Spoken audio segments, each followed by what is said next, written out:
And it's my pleasure to welcome to the Today's Leader podcast, the podcast for the leaders and entrepreneurs of today. Please welcome the Director for EI for Change. Please welcome Robin Hills. How are you, Robin?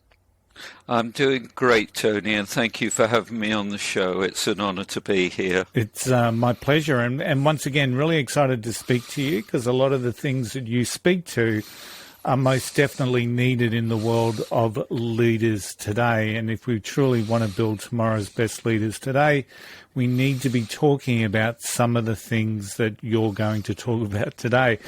First up, let's share the Robin Hill story.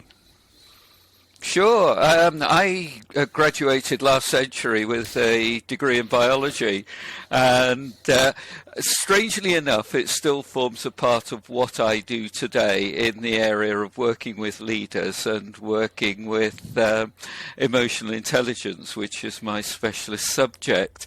Now, we're not opening up earthworms or cutting up frogs and looking at their anatomy, but what we're certainly doing is looking at things like the workings of our brain and how that drives decision-making and communication. And that is a fascinating topic. However, once I graduated with my degree, I wanted to do something different and build up some business skills. So I went into the area of selling. And it was a really new, different area for me because it was helping me to build up communication skills. And I worked in the pharmaceutical industry, selling medications to doctors in the London teaching hospitals.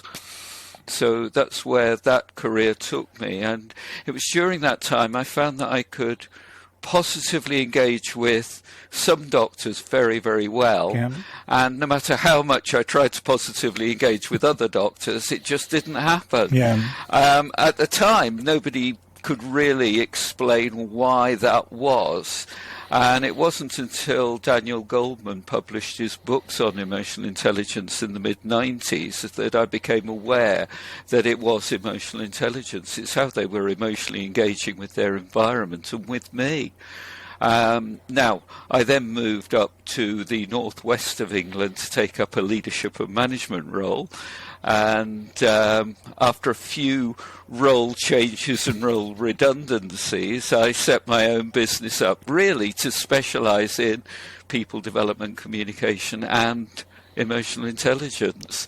And EI for Change is coming up for its 15th anniversary, so it's here to stay, and I'm really proud of what we've developed within EI for Change. Absolutely. Congratulations. 15 years is a long time in business for a professional or a personal development consultant. So it is, isn't it? I know so many leaders go out and branch out and start believing that they've got a signature set of skills, only to see themselves back in the workforce being paid by someone else in a number of years, because it is challenging. And you talked about selling and you talked about sales, and that's one of the biggest bugbears that I think people see in business, that it's going to be easy and people are going to come to them. But you really are a salesperson each and every day in your business. So is that the compelling reason why you jumped into the concept around emotional intelligence? Yes, because really selling involves emotional intelligence. You cannot sell unless you've got emotional intelligence. Let me define emotional intelligence at this stage, because everybody's sitting there thinking, what on earth is he talking about? You know, these two words, emotional and intelligent. I'm intelligent and occasionally I get emotional. But what do they mean when put together? Basically, emotional intelligence is the way in which you use your emotions, your feelings, to make good quality decisions and to build up authentic relationships. So it's being smart with your feelings. And if we look at it that way, what you are doing in terms of selling, you're influencing and you are persuading people to effectively change their behavior. Now, what you're doing then is putting up compelling reasons for them to want to change their behavior. So selling is not a dirty word. It is still very much so a dirty word here in the United Kingdom, because people are forced to buy things that they don't want. Well, they're not forced to do anything. They have to buy something because they want to buy it, and they have to change their behaviour in order to do that. So how do you affect the behavioural change that needs to happen for them to make the best decisions for them? Not for me, for them. And if we can get that right, we're selling well, and we're doing it with emotional intelligence. It's I love that word, smart with your feelings, because so many people misinterpret what emotional intelligence is about. So a lot of people that I've spoken to talk about suppression of feelings and being able to divorce yourself from your feelings. Describe the difference of what smart with your feelings is as opposed to that concept of suppressing your feelings. Well, the important thing is those who are looking at suppressing their feelings are not necessarily wrong. It's just that they need to look at how they are regulating their emotions in an appropriate way. So being smart with your feelings is knowing how and when to utilize your emotions to get the impact and to get the outputs that you're looking for. It was back in ancient Greece. I'm going to misquote him now. I can never get this right. But Aristotle said, anyone can become angry. That's easy. But to be angry with the right person at the right time in the right way for the right purpose, that's not easy.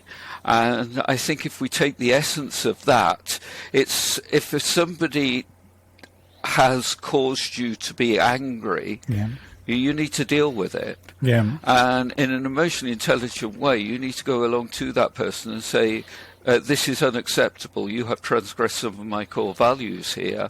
And you need to work through it. Now, it doesn't stop you from becoming angry. It doesn't stop you from emotionally expressing yourself with that person. It's just how you choose to do it. And it's that the hard bit there, and the critical word there is choice. How do you choose to use that anger? Yeah. Because if you put yourself in control and you use your emotions with your intellect, your intelligence, you can get good outcomes. Now, if anybody knows how to do that, Tony, can they let me know, please? Because I've been trying it for years, and it all sounds very good when I say it, but oh boy, it's hard. It is hard. It is hard. And one of the things that I always talk about with the leaders that I coach is that, you know, when you go back through your life and you've made a decision based on pure emotion, so the old limbic system's kicked in, you've created some level of emotion or a feeling, you're either angry or super hyper satisfied or whatever. Usually what you discover is that those decisions that are made in those moments of time are normally not the right decision to be making. That's right. And that ability to be smart with your feelings but still be able to regulate the feelings to make the right conscious choice and decision is so critical to, I'm imagining, everyone's success. It is, and as a leader, we need the right people around us to be able to say, hang on a minute, Robin, now is not a good time to make that decision. You're not in the right space to do it. And to be big enough to be able to say, thank you for letting me know. Let's you make the decision for me. Help me to make the decision.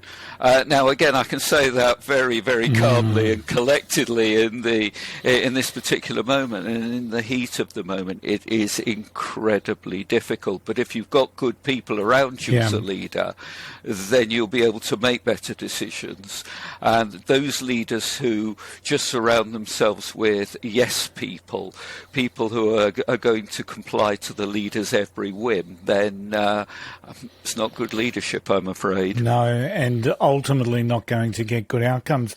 Just, No. I'm going to share a very quick story. One of the leaders I worked with that reported to me was really, really good at providing feedback back to myself, and he was really quite what I would call really quite calm and collected the way he provided feedback.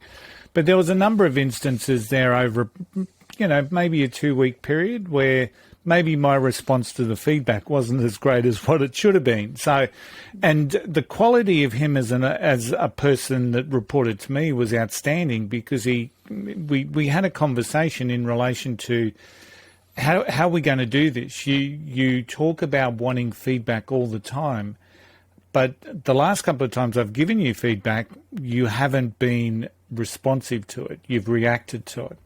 And it was a really interesting conversation, because the bravery and the courage for him to be able to do that, which I'm eternally grateful for. But one of the things that we came up with, Robin, was that when there was an opportunity for feedback, either way, that we were going to say, are you open for some feedback? And the funny thing that happened with that is that we gave ourselves permission not to be in a position to take feedback. So if we were angry or something had happened that wasn't right, or we weren't feeling in the right mindset, we had permission from each other to say, look, can it wait? Can we talk about it tomorrow? Whatever. But the funny thing that happened is once those words were said, either way, whether it was me to him or him to me, are you open for some feedback? We actually prepared ourselves for some feedback and to be responsive and proactive in receiving that feedback. And it was really just quite one of those lessons during my leadership career where you just sit back and think, wow, that's preparing, that's being proactive, that's not being reactive, that's giving yourself the opportunity to receive what it is that you need to receive to be good.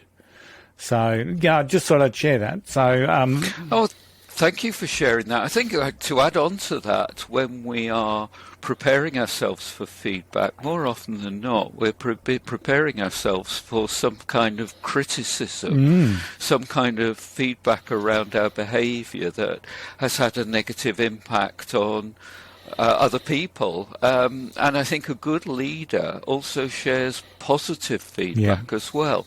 Look, I really like the way in which you delivered that story, Tony, because it gave us a nice opportunity to hear some of your experience and to build up around our conversation around leadership, sharing feedback and emotional intelligence. Now, that was a bit trite and a bit forced, but that's an example of giving good, positive feedback. And I think it's important for a leader to give good, positive feedback as well as constructive criticism. Yeah, very much so. And it's one of those areas where a lot of leaders just don't feel comfortable with it because of it could be the way the other person responds or reacts. And it's really a skill set. I always talk about coaching courage in our people, coaching the courage for them to be able to share with me what I need to know. And I think it's just such a massive skill that leaders need. Robin, you talk about emotional intelligence. You're very, very focused around that. But within that, the concept, I guess, of resilience continues to rear its head, especially in the world that we're living in today. I call it divided and divisive and disruptive. Whichever way you want to talk about the world just continues to challenge us. And resilience is a skill that a lot of people talk about, but can I also say not a lot of people are aware of how to build resilience. Sure. Would you like to share a couple of little tips or some advice in relation to building resilience within yourself as a leader? Yeah, sure. I think resilience is one of these words that's bandied around quite liberally and quite freely by people. And I think we've got to be very careful as to how we use resilience, because we've all gone through and come through a traumatic time for the world with regards to a pandemic. Yeah. Does that make us more resilient? No, we've actually just lived our lives. The world is incredibly complex. It's going to get more complex. It has been very complex, and we've just adapted and worked around it, some of us better than others.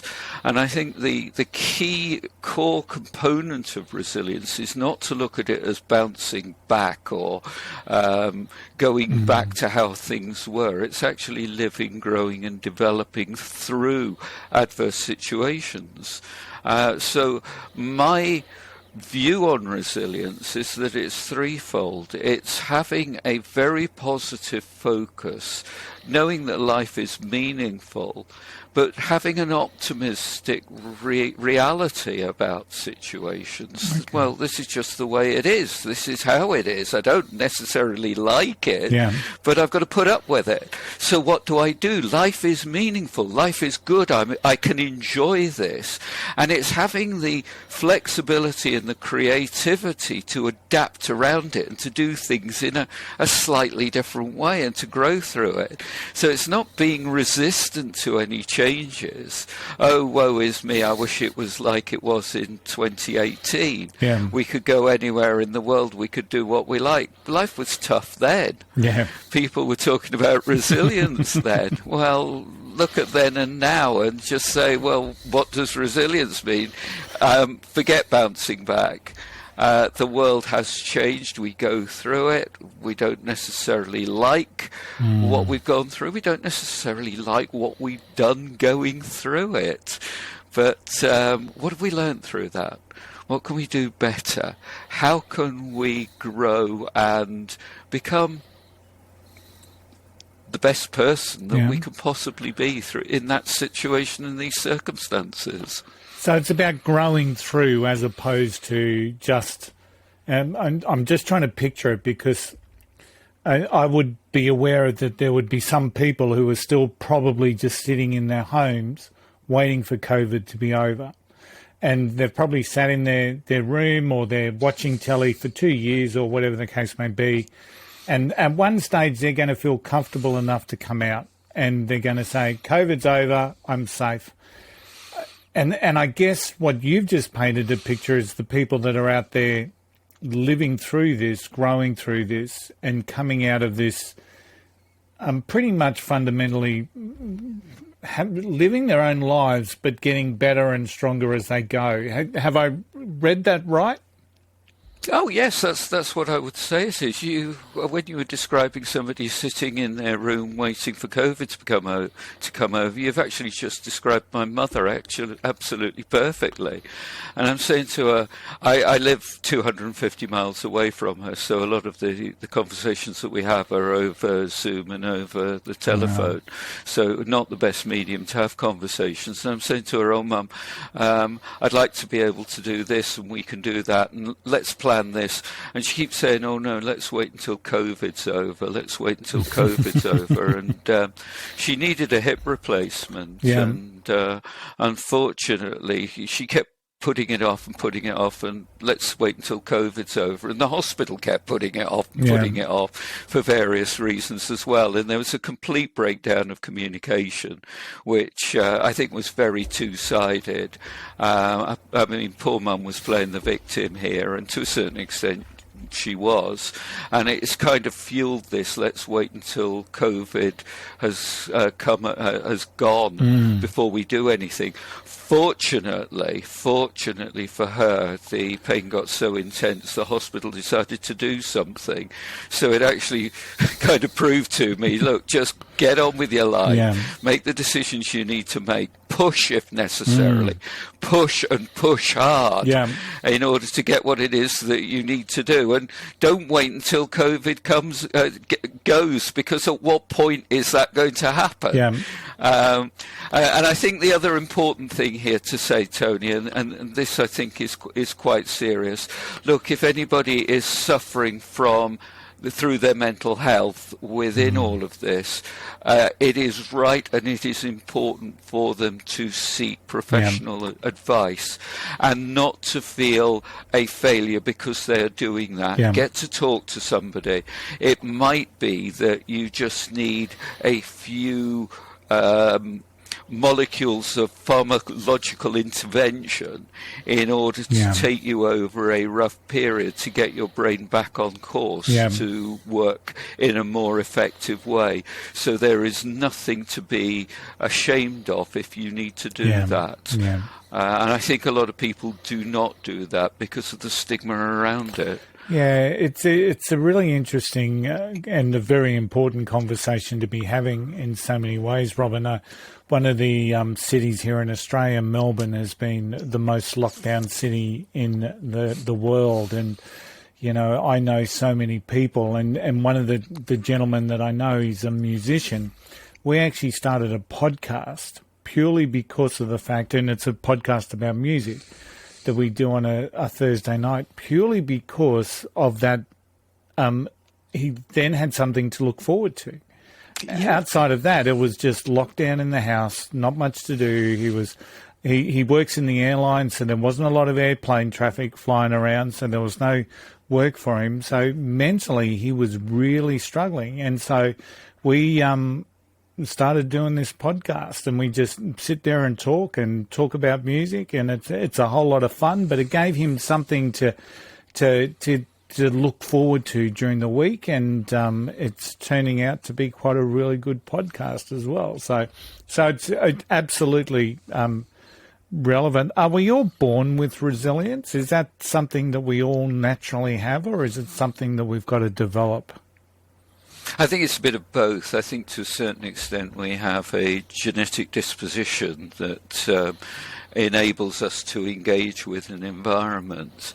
However, a timid child does not necessarily grow up to be a timid adult. But I have a problem, Tony, in that for some reason I am incredibly calm and collected. If we look at it on a psychological scale, I have an extremely low level of neuroticism, if we define it in the purely psychological terms. Yeah. And what it means is that I can come across as incredibly calm and collected.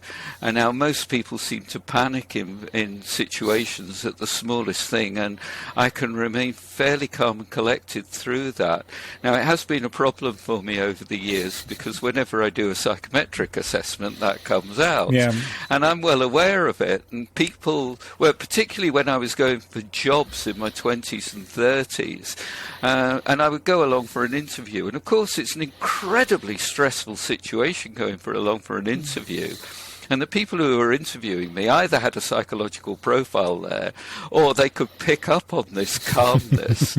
And no matter what I did, I just couldn't mask it. And the feedback that I would get at the end was, he's a bit too laid back, he just doesn't care. Well, what they were doing is just looking at that particular aspect of my personality and didn't look at anything else. Well, if I didn't care, I wouldn't be there.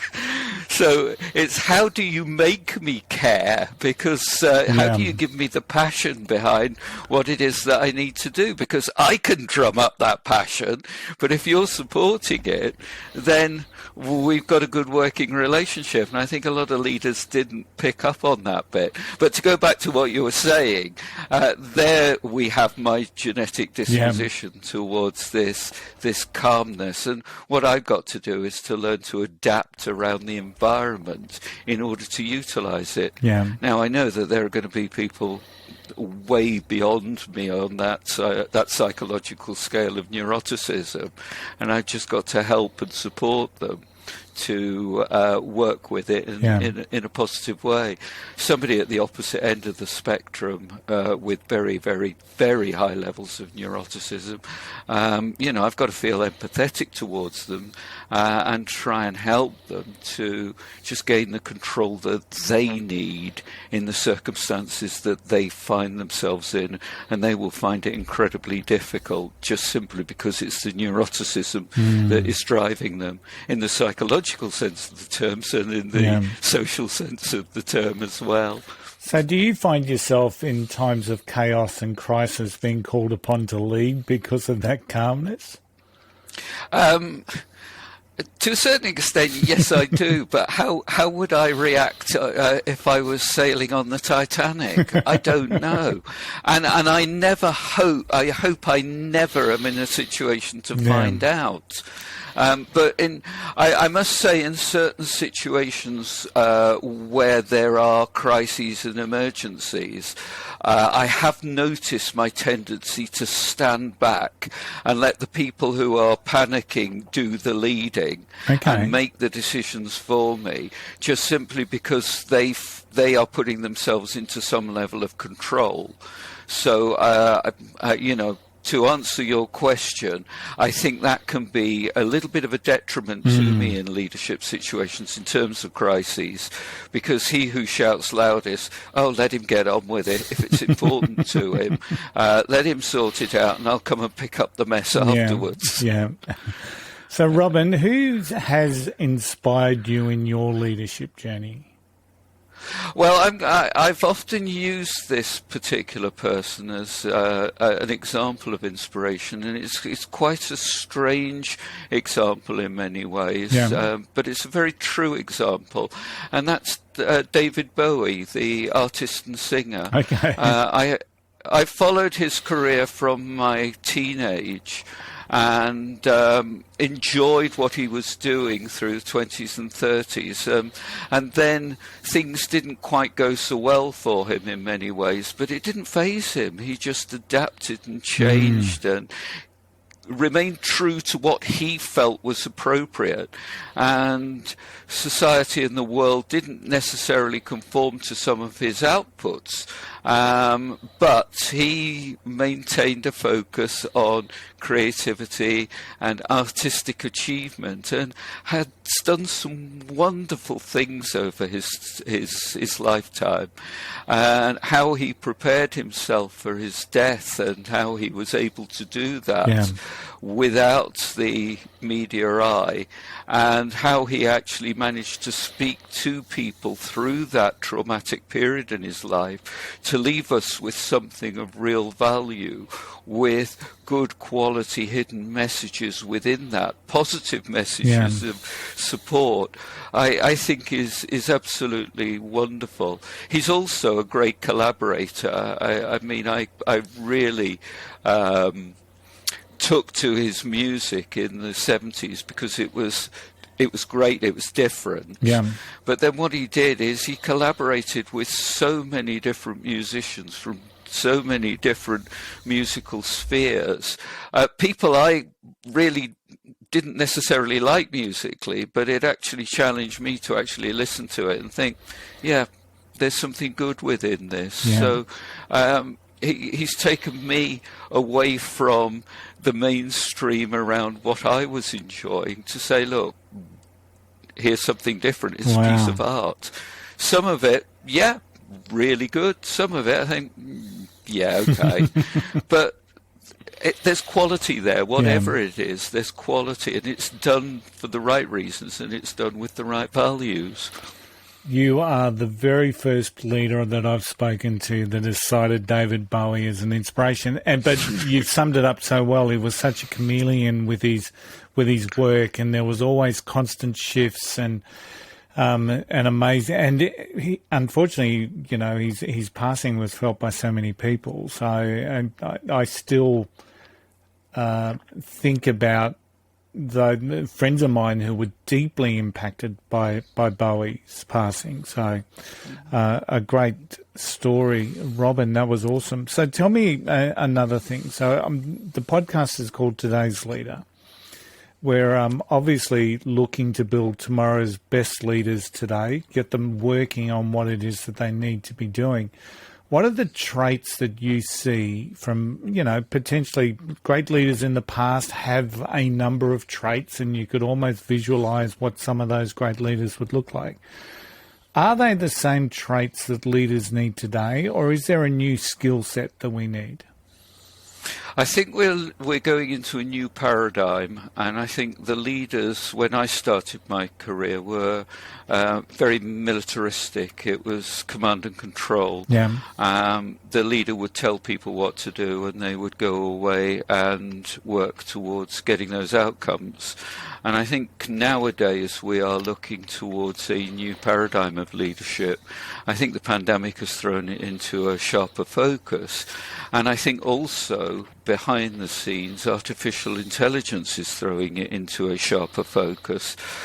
So really, what is it that leaders should be doing to work with artificial intelligence in the most appropriate way? Yeah. Because robots cannot lead, and robots will never lead.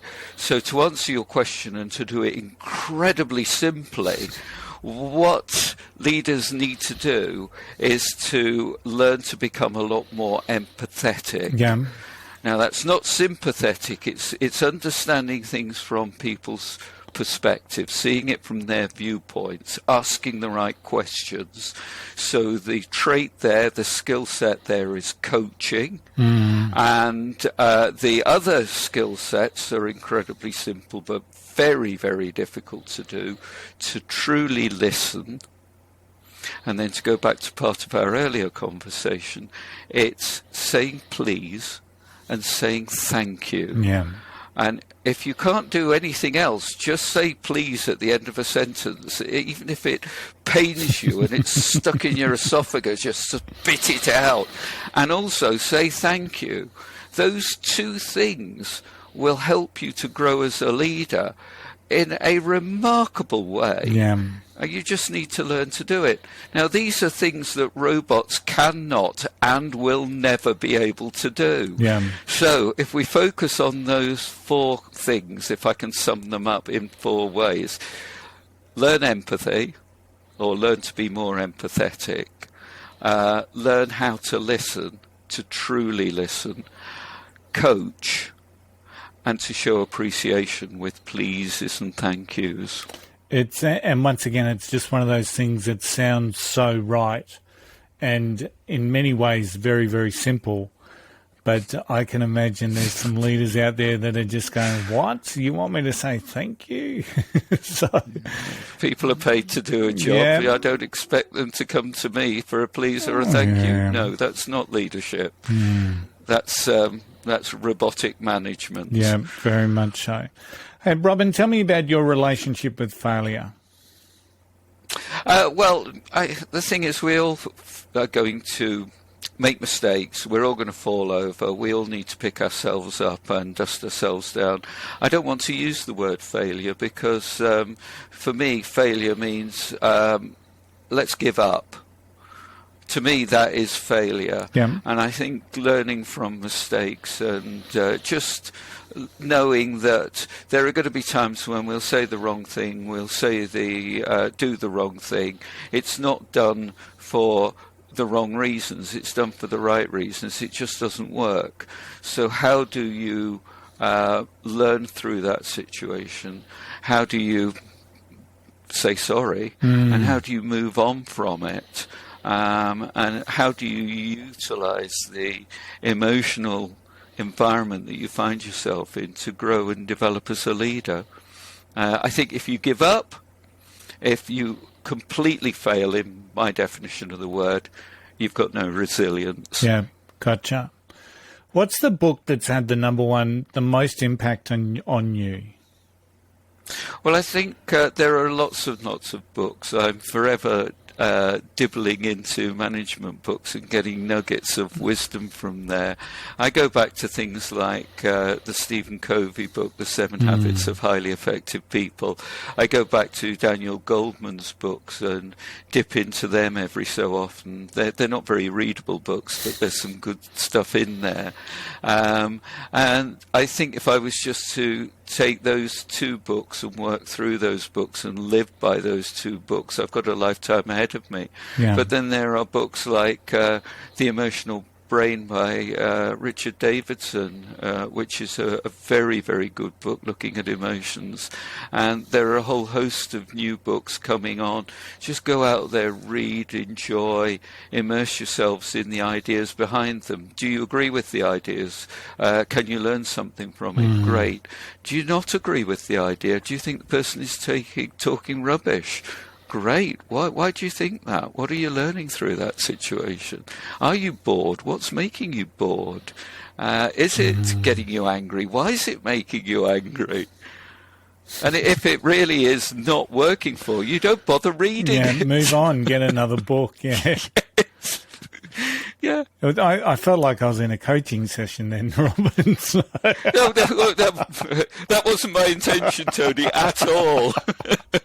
But it's so relevant. I mean, I've got so many books that I'm probably never going to read cover to cover, but I dive in and I'll look at models and I'll look at, there's some of the headings in the chapters and I'll think, oh, that looks interesting, and I'll go in and I'll check that out, and I'll, those nuggets of gold is exactly what I try to look for in every book. And, I think it's important that we utilize books, but I also think that the approach that you've just taken in respect of, is it something you can put into place? And if not, why not? And ask yourselves. And if it's, creating the wrong sort of levels of emotion, why are you in that book? Go get another book. Go find something new. One of the books that I attempted to read, and it was a book, this was a number of years ago, it was The Power of Now by Eckhart Tolle, and everyone was talking about it. So I thought, well, I've got to read it. I've got to find out what it's like. And seriously, I just couldn't get it. It was really heavy. It was really tough.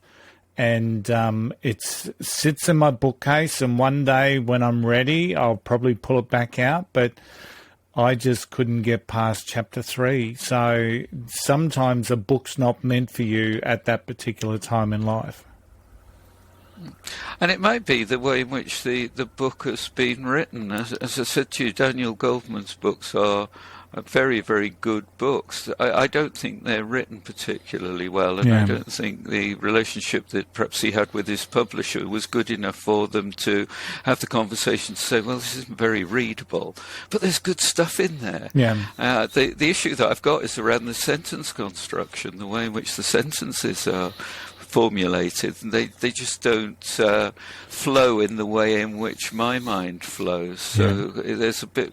It jars there, but I've got to go beyond that and say, well, what's he trying to say? There's some really interesting stuff here.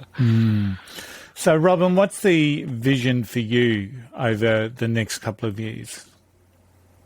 Well, my vision really for me personally is to bring the message of emotional intelligence to leadership, to a broader group of people, and I do that in a number of different ways through live workshops and online courses, and it's helping people to understand how they can be the best version of themselves in the most appropriate way, and that everybody, irrespective of who they are or what they are or their position in society, is a leader. So how can they lead through that so that people will get inspiration from them? Absolutely. How can people make contact with you? You mentioned online programs and whatnot. So if someone listening to this wants to branch out and jump into some of that stuff, they got excited about what you've talked about in your calm, collected manner, how can they connect with you, Robin?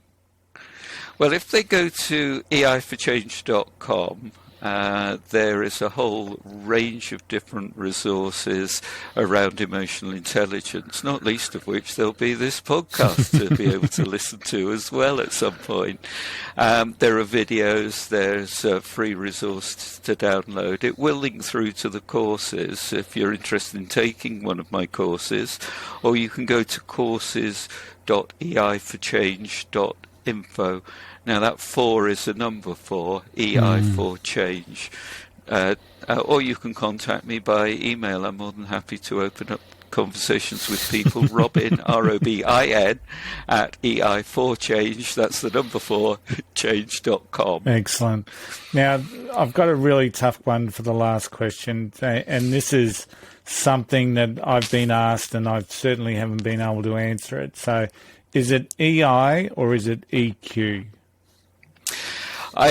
For me, it's EI. EQ is emotional quotient. It's like IQ, intelligence quotient. It's a measure of emotional intelligence.